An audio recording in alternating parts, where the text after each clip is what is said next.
If you've made it this far, thank you and welcome.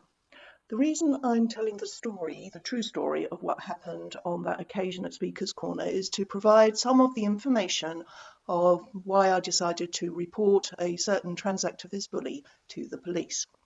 I'll write up the full story, giving all the details in the foreseeable future. So what happened next? Well, just as our event was finishing and people were standing around chatting and saying their goodbyes, the BLM marchers, led by Sasha Johnson, passed through Speaker's Corner, which typically on a Sunday is full of visitors watching people standing on their stepladders and making speeches about things that are important to them. That is what Speaker's Corner is all about. And that is why it was pretty irresponsible of the BLM march organisers to switch from their official route at the end and take the shortcut through Speaker's Corner into the main part of Hyde Park, which was their final destination. And it was even more irresponsible for the police to let them do so, but the police were taking a hands-off approach that day, so basically let them do what they like. Some of the marchers decided to confront us and some conflict ensued, which of course gave the nutters on Twitter an excuse to lie and slander us, as they always do. Here is an example. The allegation that we deliberately set up stall in the path of the march in order to attack the black community, blah, blah, blah, is just bonkers. But then it is the Anarchist Federation. I don't know who this pillock is, but apparently Posey Parker attacked the BLM march. The footage does not back up this allegation. In fact, it shows the opposite. I'm going to say in advance of everything that Posey Parker is repeatedly called a white supremacist, a racist, etc., etc., and these allegations are ridiculous. Okay, let's have a quick look.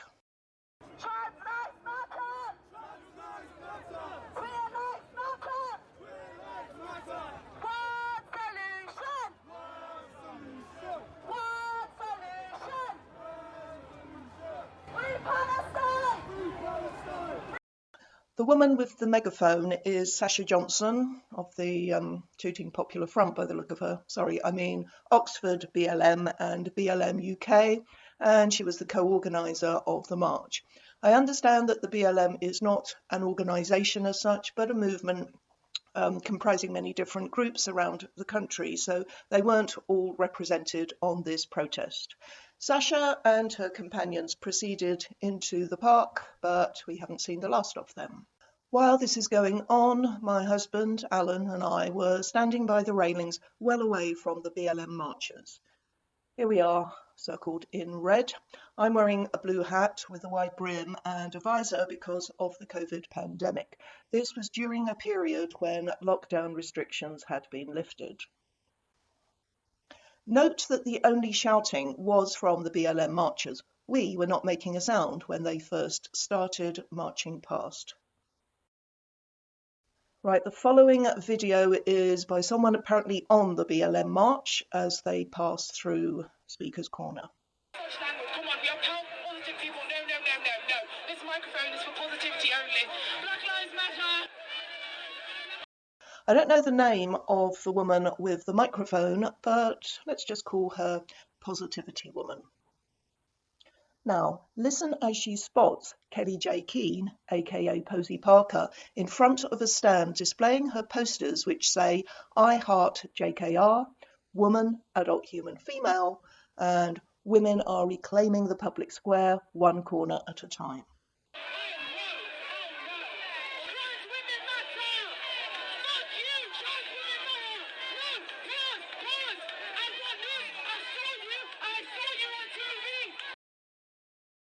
When Positivity Woman starts shouting at us, I'm still standing in front of the railings, unseen by any BLM marchers. There I am. Next, we can hear Positivity Woman shouting and swearing at Kelly J. Kelly J and some of those standing around her began shouting back, "Trans women are men." On hearing them, I move forward away from the railings to try to see what's happening, And lots of the younger BLM protesters turn and move in on our group, including Sasha Johnson and her acolytes. They've done a U-turn. Pause, pause! I've got news! I saw you on TV! No! Oh, I'm just telling you, I know what she's about, okay? Look, Black Lives Matter. Black Lives Matter. Black Lives Matter, come on guys, it's still going. Black Lives Matter! Black Lives Matter!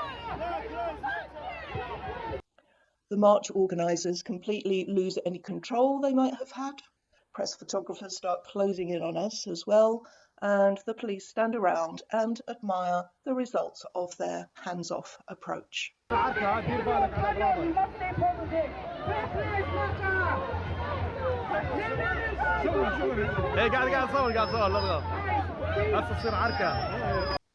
Guys, please. So Positivity Woman, having stopped long enough to hurl a mouthful of abuse at us, which is why everything kicked off, is now back to let's be positive.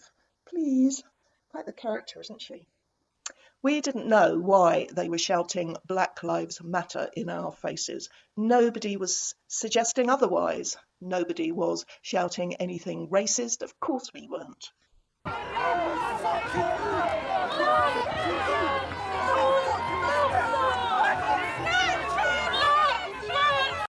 I couldn't decipher much of what that big guy was saying, but in case you thought he was shouting at me, he wasn't. I think he was yelling at that excellent young woman known as DJ Lippy, here she is, who was filming on her phone, on the back of which was one of these stickers.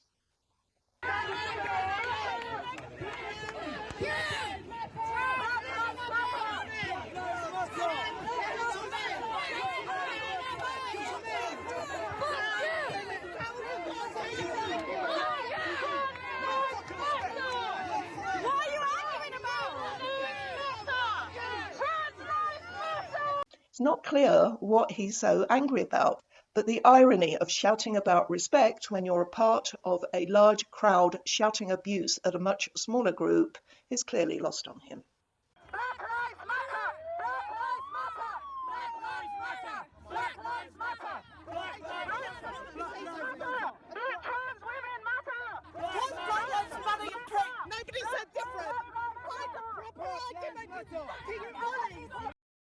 Yes, I really did say that. Even surrounded by an aggressive mob screaming slogans at me, I'm telling them to find a proper argument, as if they're going to set out premises and show through deductive reasoning how they lead to a valid conclusion. Can't believe I said that. So embarrassing. See how many people are surrounding us filming. These are the stickers I had stuck to the front of my t-shirt. The reason I'd done that was because at our event I'd given a speech and I told how the police had visited a disabled woman at her holiday rental accommodation because she had allegedly stuck these same stickers up somewhere. I just couldn't believe the police would spend their time doing that. So I gave a 12 for the photographers.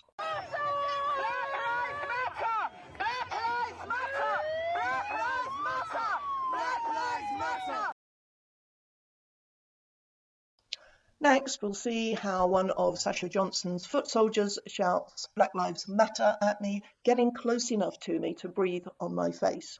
Sasha pulls him back. Black Lives Matter! Black Lives Matter! Why did he need to get right in my face and breathe on me during a COVID pandemic? And if he wanted to get so close to me, why did he have his own mask pulled down below his mouth? I started shouting at him, and Alan got in the way in front of me to stop me giving him a piece of my mind. Alan was obviously concerned about my safety, or perhaps he was worried about the safety of those poor young men yelling at us, which is what the trans cult would have you believe. It's what they believe. Seriously.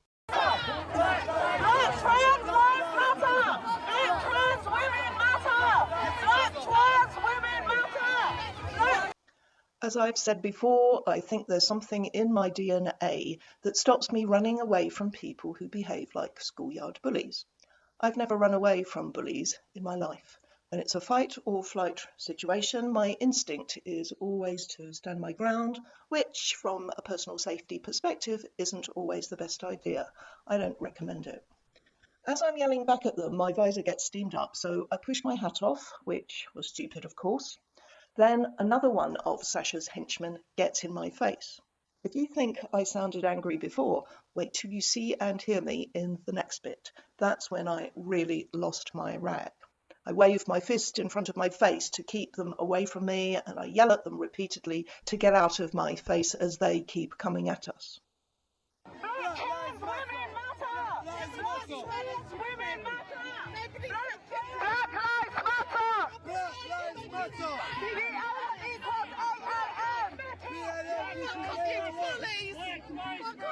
men! Trans men are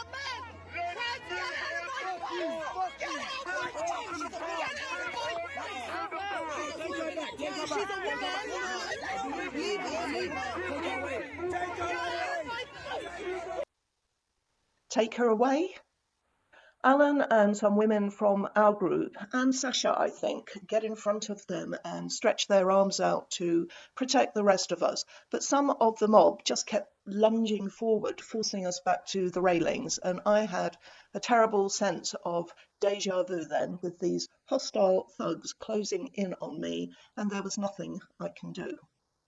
The police just stood by and did nothing, of course.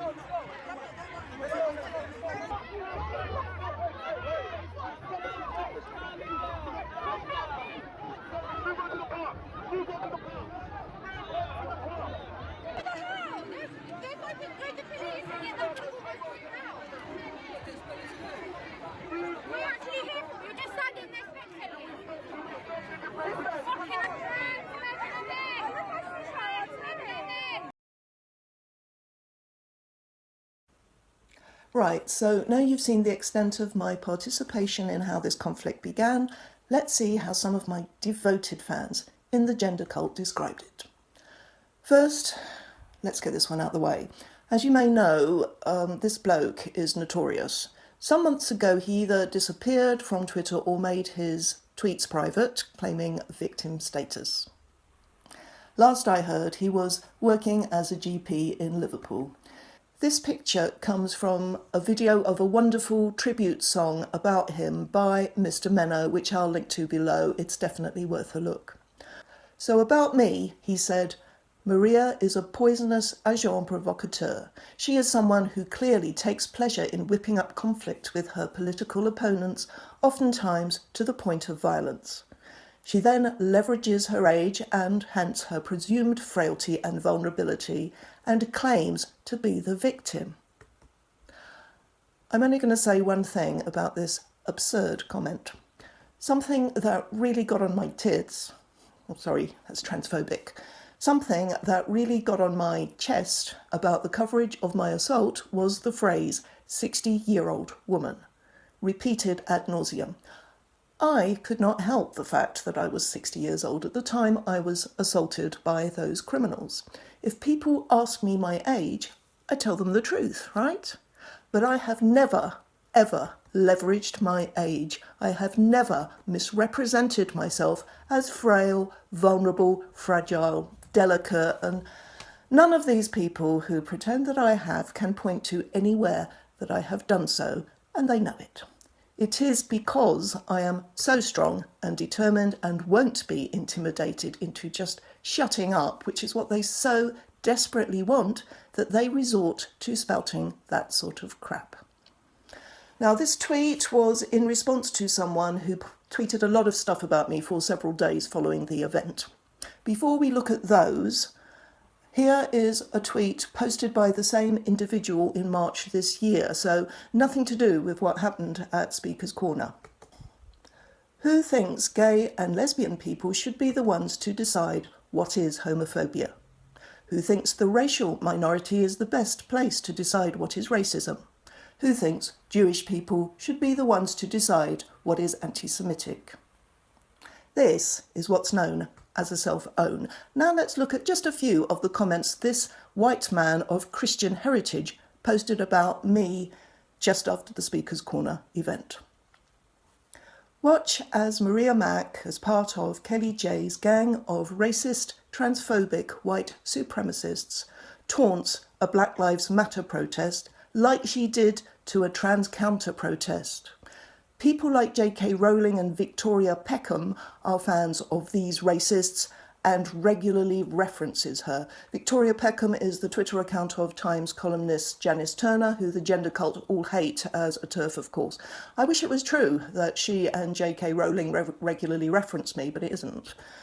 So that was immediately followed by this one. That cannot be described as anything other than deliberately provocative, antagonistic behaviour to a Black Lives Matter protest. He seems to be suggesting that feminist stickers would offend black people. I don't know why.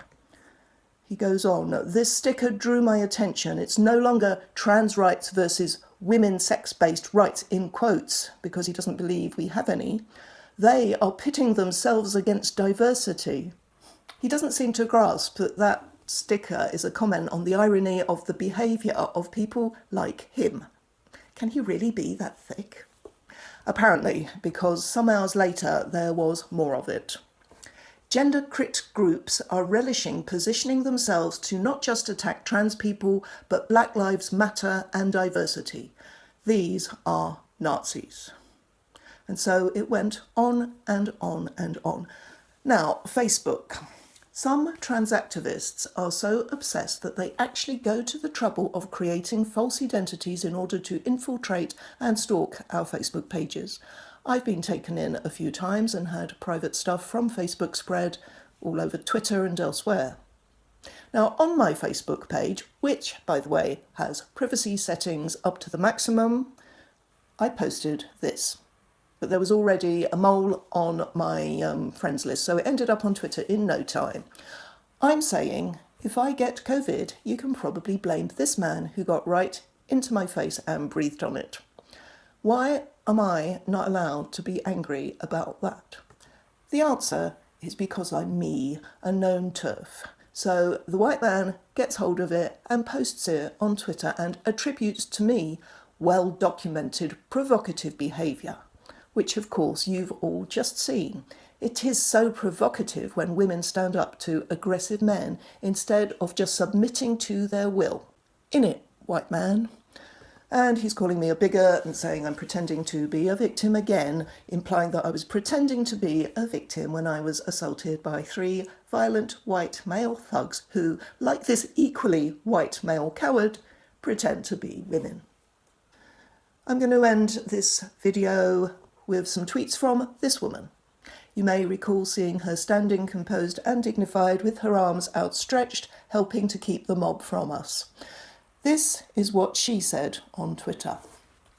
Yesterday, I went to Speaker's Corner to help women take back the public square and have our voices heard. Today, I see us women being blamed for a BLM march stopping to mob and pin us against a fence while screaming trans women are women in our faces. How dare you blame us for that attack? How dare you accuse us of hostility? How dare you suggest that we did anything wrong? How dare you? I was there. I stood up for women, and I will be doing it each month until women speaking up aren't met by attack or blame.